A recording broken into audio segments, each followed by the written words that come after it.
Sri Lankans woke up to some startling news on a day like today, 16 years ago. 16 years from that fateful day, we Sri Lankans still remember the bitter memories of that fateful day. Good evening, this is Primetime News on TV1. I'm Charlene Benedict for the Newsfirst team, along with our sign language interpreter for tonight, Taraka Gabriel, who's joining us via Zoom. Let's start off tonight's bulletin with a look at your top stories.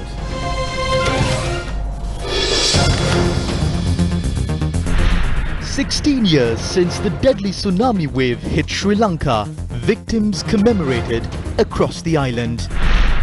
New strain of COVID-19 in UK could enter Sri Lanka, a warning from the GMOA.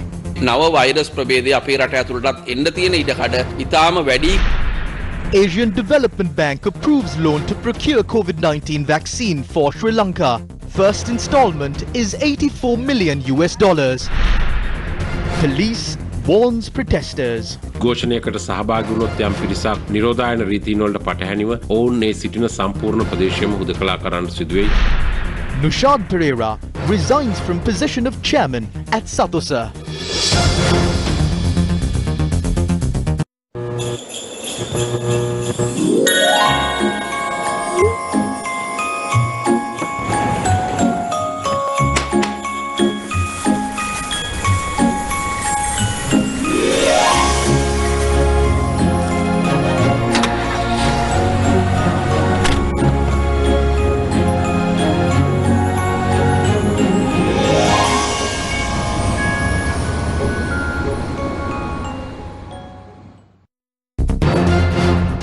Main sponsor.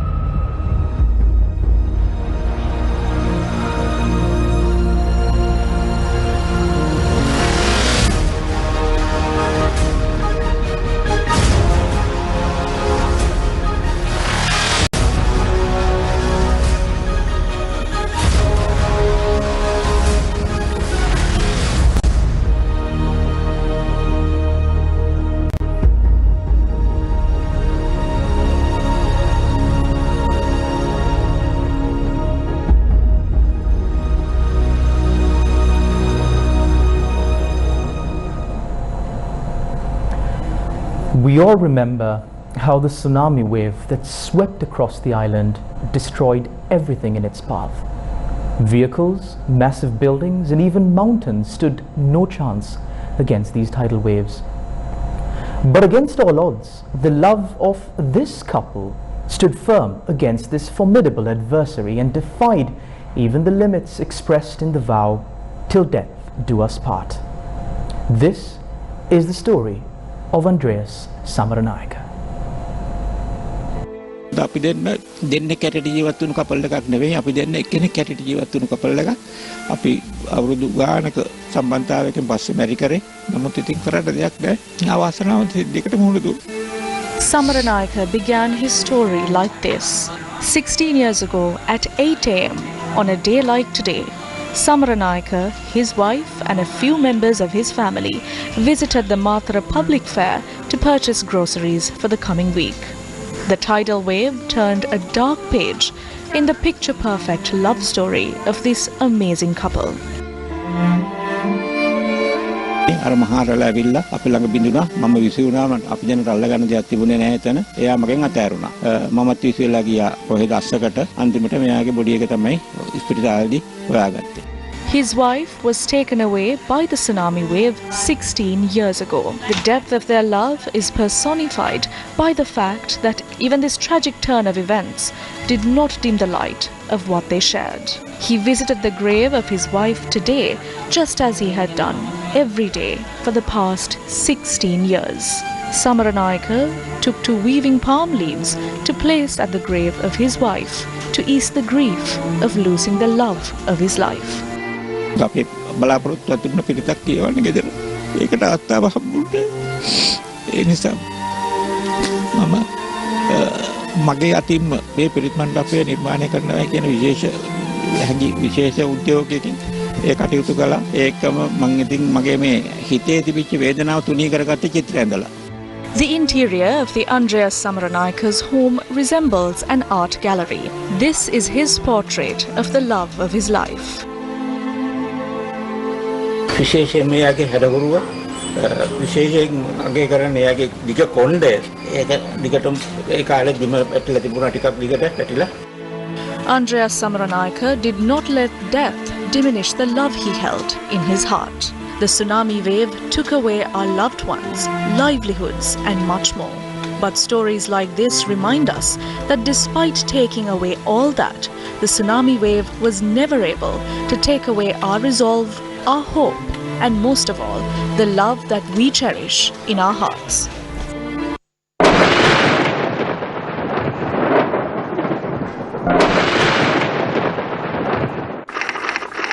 It all began on a day like today, the year 2004, the deep seas off the coast of the northern Sumatra Islands, a Sunday after Christmas, famously known as Boxing Day.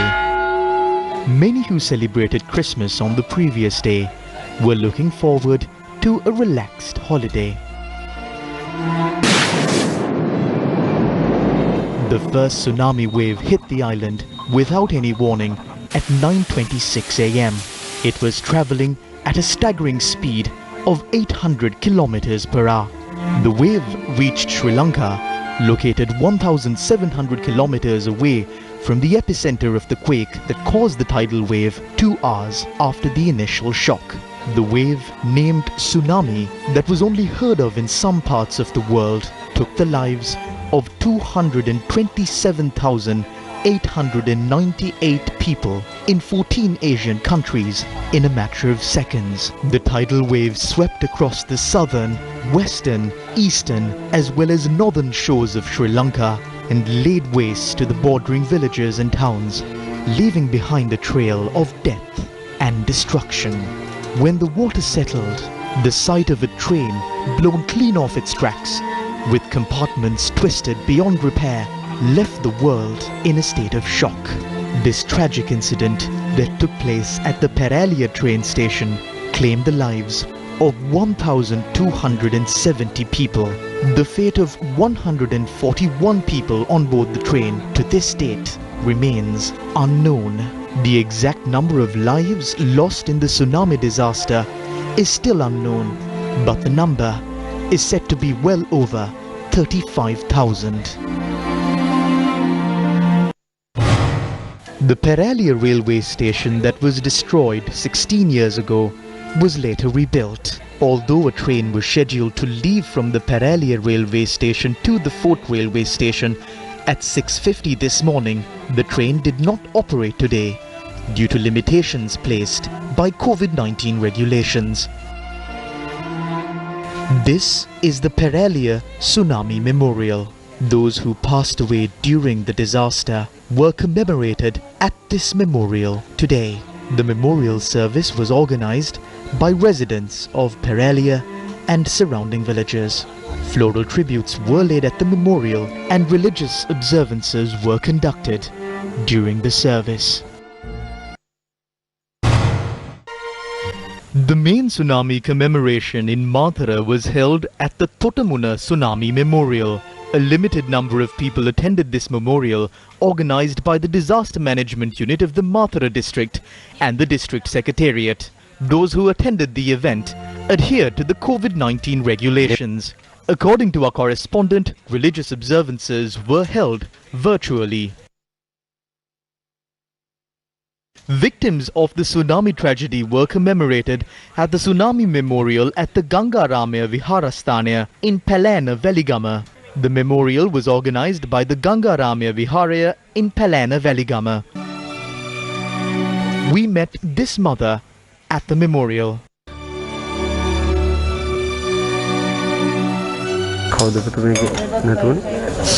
අම්මයි තාත්තයි නංගි මල්ලි නංගිගේ දරුවයි මගේ දරුවයි 7 දෙනෙක් පමණ අවුරුදු 26ක් වෙන හිටියේ නම් පුතාට. Those who gathered for the tsunami memorial in Akmimana, Gaul, later staged a protest there. The protest was staged against the illegal acquisition of a section of the tsunami memorial by a certain group.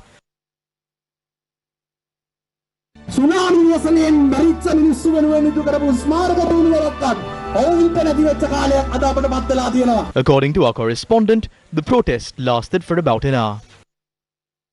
People across Sri Lanka today observed 2 minutes of silence in memory of those who lost their lives.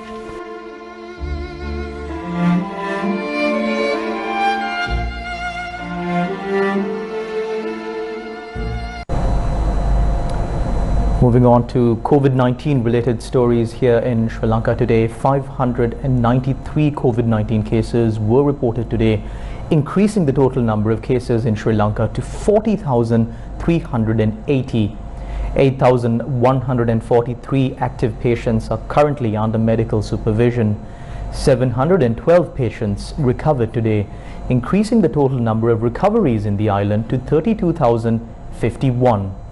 The number of COVID-19 related deaths in Sri Lanka stands at 186. Travel restrictions have been imposed in Galagedara East, Padukka, after a 74-year-old resident of the area died of COVID-19. The victim passed away at his residence. The deceased later tested positive for COVID-19 when he was subjected to a PCR test. We have carried out more than 800 random PCR tests. Based on the results of those tests, we will decide on whether we will continue to carry out random tests. Meanwhile, the secretary and 8 urban councillors of the Hatton Dikoya Urban Council and a former provincial councillor of the Central Provincial Council have been directed to self-quarantine. This was after they attended a birthday party on the 19th of this month, which was also attended by an urban councillor who later tested positive for COVID-19. The urban councillor who had participated in the event had been previously directed to self-quarantine. 28 employees of a garment factory in Vatavalla have tested positive for the virus. PCR tests were carried out on 451 factory employees yesterday. 10 employees of this factory had tested positive for COVID-19 on an earlier occasion. Meanwhile, PCR tests were carried out on individuals leaving the Western Province from 12 locations yesterday. Tests carried out yesterday identified 7 positive COVID-19 cases. So far, 33 COVID-19 cases have been identified through these tests. 2 COVID-19 patients who were receiving treatment at the ICU of the Met City 7 hospital in Anuradhapura were discharged today. This ICU unit was opened only last month with the support of the Sri Lanka Army. Authorities at the hospital said the ability to cure COVID-19 patients with limited facilities was a great achievement. Meanwhile, the Government Medical Officers Association points out that Sri Lanka faces a risk of the new variant of COVID-19 entering the country. 2 new variants of COVID-19 have been detected in the UK. Approximately 60% of the newly detected COVID-19 patients in the UK have tested positive for the new COVID-19 variant. The COVID-19 variants have been detected in Asian countries such as Singapore. Therefore, there is a high risk of the new COVID-19 variant entering our country as well.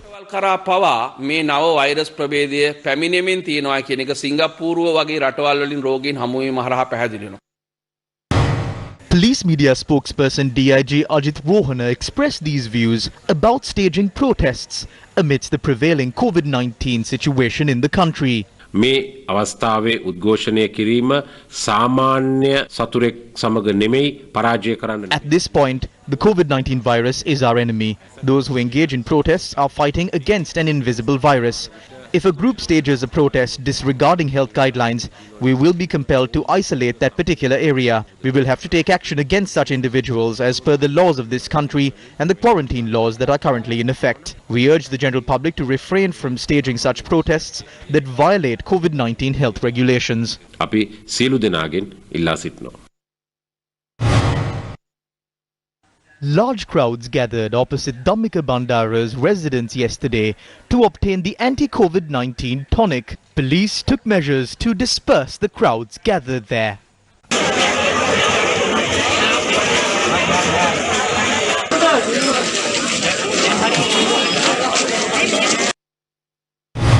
Meanwhile, the Asian Development Bank has approved a loan to Sri Lanka to purchase approximately 25 million vaccines. The Secretary to the Treasury confirmed that the relevant documentation for the granting of the first installment of $84 million has been exchanged between the Finance Ministry and the Asian Development Bank.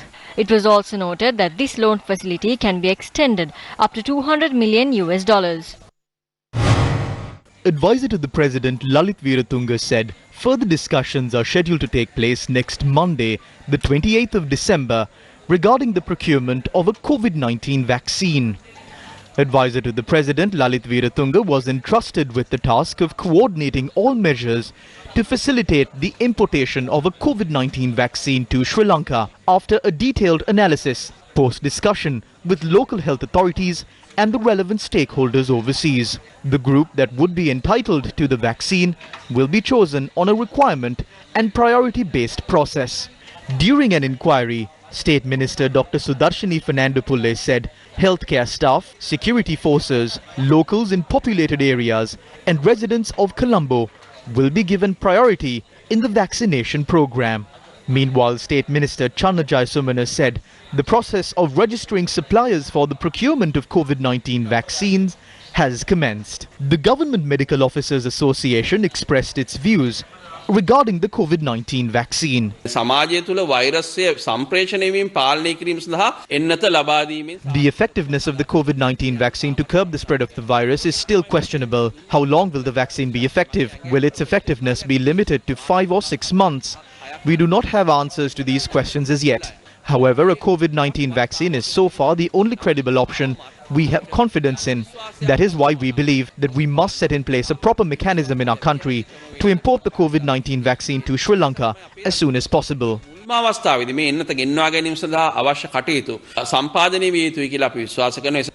Saudi Arabia's Crown Prince Mohammed bin Salman received his first dose of the COVID-19 vaccine as part of the national inoculation plan implemented by Saudi Arabia's Ministry of Health. Brazilian researchers have said the coronavirus vaccine developed by Chinese drug maker Sinovac Biotech was found to be more than 50% effective in the late-stage clinical trials, while Turkish researchers have found the Chinese COVID-19 vaccine to be 91.25% effective.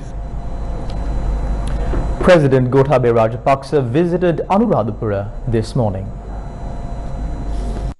President Rajapaksa paid homage to the Jayasri Mahabodhi and called on the Atamasthana-adhipati Venerable Dr. Pallegama Srinivasa Thera and obtained his blessings. After engaging in a cordial discussion with the public, President Rajapaksa engaged in religious observances at the Ruwan Valley Mahasaya. Subsequently, President Rajapaksa called on the chief incumbent, Venerable Dr. Pallegama Hemaratana Thera, and engaged in an inspection tour of the development plan. Afterwards, the President paid homage to the municipality of Rajamahaviharaya and called on its chief incumbent, Venerable Italavatanawa Jnanathilaka Thera. Main sponsor.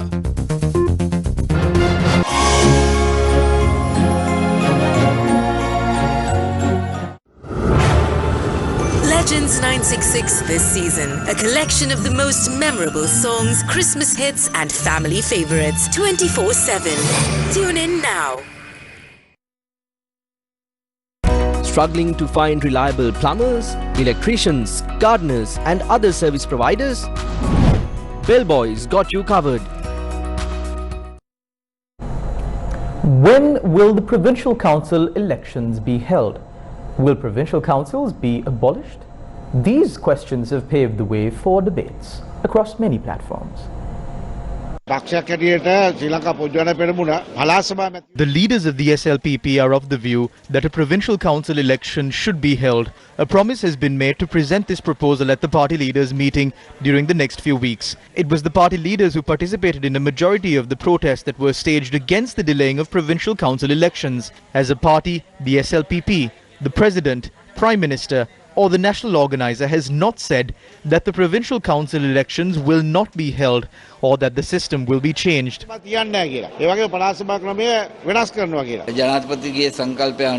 per the vision of President Rajapaksa, if one country is to be governed under one law, There cannot be 9 laws for 9 provinces. However, this is a decision that should be reached by the government. The government will reach a decision in this regard soon. Since a new constitution is being drafted, I am of the stance that a provincial council election should not be held until the new constitution is implemented, as it will introduce new laws or amend the existing ones on provincial councils.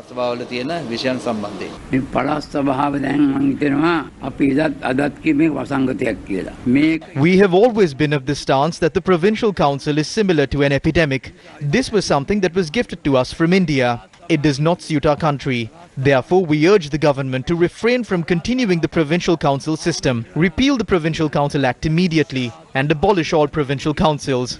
We will visit villages and advise the locals to refrain from voting at the provincial council election. Instead of wasting funds on elections, we urge the government to distribute these funds among the general public.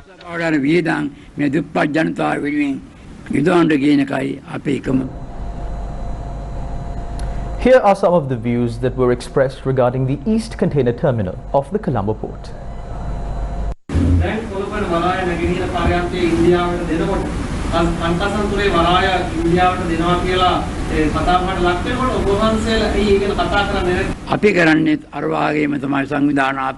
The present government, just like the former one, is selling national assets to foreign entities. Therefore, we are in the process of creating a program to look into the actions of the present government. The main office of the organization we established against the sale of national assets is on the top floor of this building. Dala Salaha Peruma was the one leading the initiative back then. As I mentioned before, there are about 4 to 5 individuals who are a part of this. The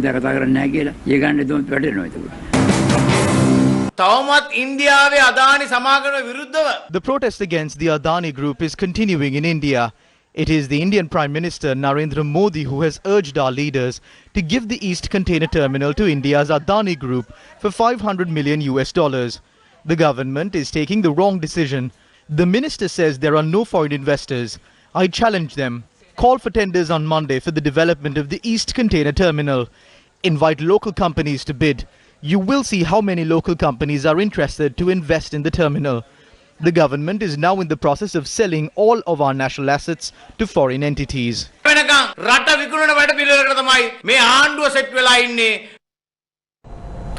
Meanwhile, in some news from neighboring India, protests against India's proposed farm laws entered its 31st day today.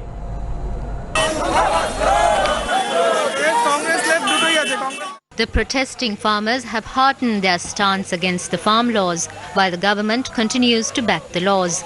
Farmer unions will hold a key meeting today to decide on the government's proposal, while the Agriculture Minister in India, Narendra Singh, is hopeful of an effective result. Hitting out at the opposition leaders for criticizing the 3 farm laws, Union Minister Prakash Javadekar has challenged Congress leader Rahul Gandhi for an open debate on whether the farm reforms are in the interest of farmers or not. Prime Minister Narendra Modi and other union ministers yesterday reached out to farmers across the country, making it clear that repealing the laws and giving in to the demands of the farmers is not on the table. In a major development, India's Union Defence Minister Rajnath Singh yesterday urged farmers to try the new laws as an experiment. Let farm laws be implemented for a year or 2. Let's try this as an experiment. And if found not beneficial for farmers, the government will be ready for all possible amendments. Starting from today, farmers will begin protests against corporates. 41 farmers have died since September, when protests intensified against 3 central farm laws in India. While Indian farmers are protesting against laws that seek to exploit them, farmers in Sri Lanka continue to be affected by the Sena caterpillar menace. Damages to crops caused by the Sena caterpillar were reported across every divisional secretariat in the Ampara district. Farmers claim that the caterpillar has damaged more than 10,000 acres of farmland. This is Bakmitiava, located in the Damana divisional secretariat. Families residing in Bakmitiava are struggling to make ends meet as they have fallen victim to the Sena caterpillar menace. The Sena caterpillar has destroyed corn cultivations in more than 2,000 acres of farmlands in this area. There is no point in talking about these problems behind the desks in their office. The authorities must visit these areas and witness the reality of it all. They must talk to us. The farmers are helpless. We invest in cultivation to earn a profit. We are poor and helpless people. We hope the government will compensate us for these losses.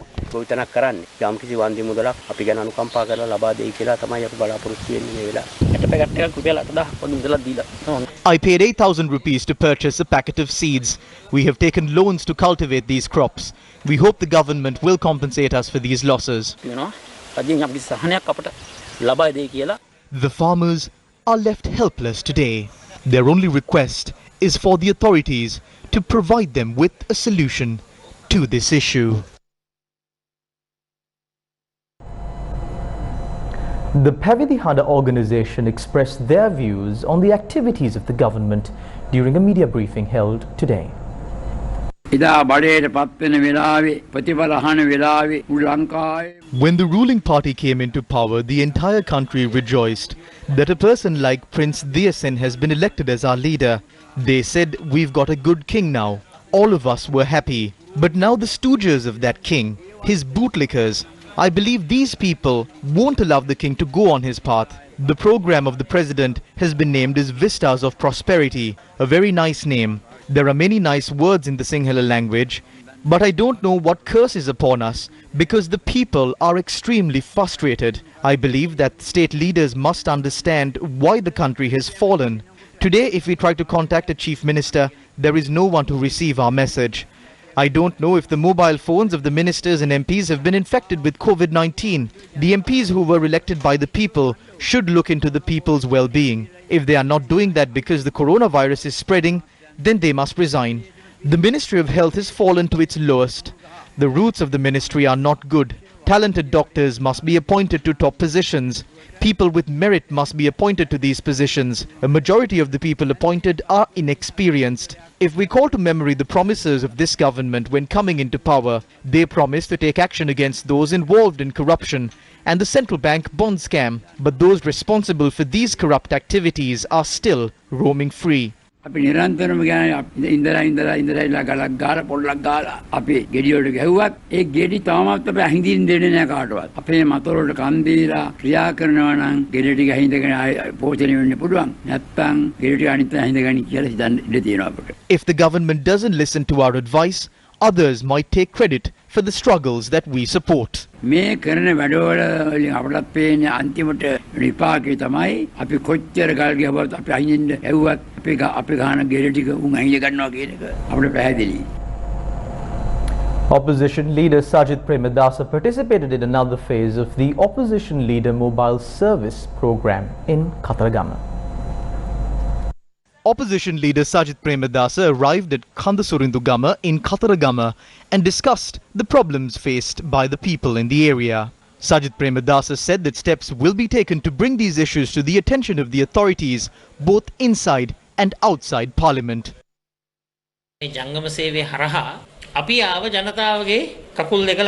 We went in search of the general public. When a leader goes in search of the public to their doorstep, the people should be happy about that. However, 6.9 million Sri Lankans said that they don't want that. I am well aware that those 6.9 million now wish for the leaders to come to their doorstep and to look into their problems.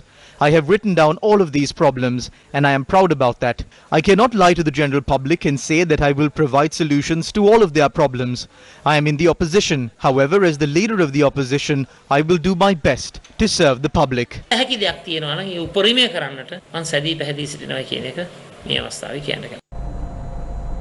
Former chairman of Sathosa Nushad Pereira clarified today that he had resigned from the position of chairman of Sathosa but will remain as the chairman of Lanka Sathosa.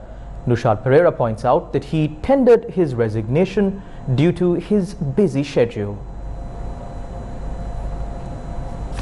It's now time for a weekly roundup of your business news. The Colombo Stock Exchange gained 68.7 basis points during the week ending 24th December. The all-share price index increased by 1.04% to 6,685.64 points compared to the index value of last week.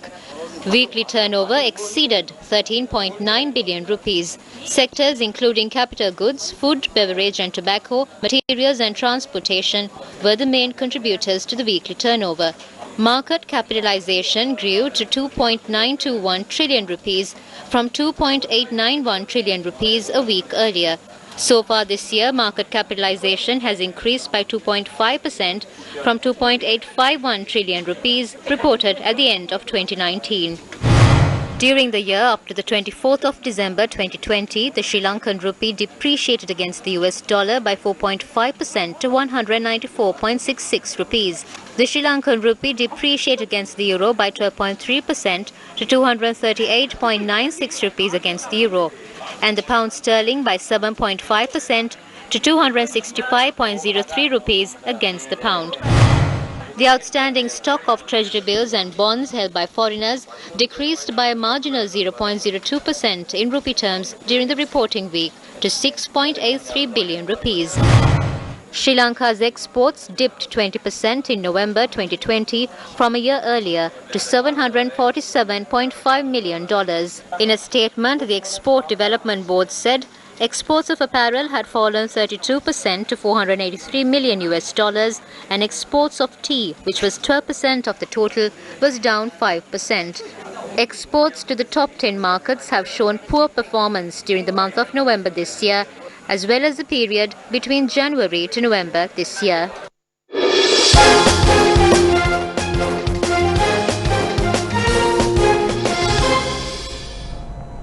The first of the two-match test series between Sri Lanka and South Africa began today in Centurion. At the close of play, Sri Lanka were 340 runs for the loss of 6 wickets in 85 overs. Primetime news on TV1 for tonight. To follow details of these stories and more, you can log on to our award-winning website www.newsfirst.lk or follow us on our social media platforms. I'm Charlotte Benedict for the News First team, along with our sign language interpreter for tonight, Taraka Gabriel. Take care and God bless.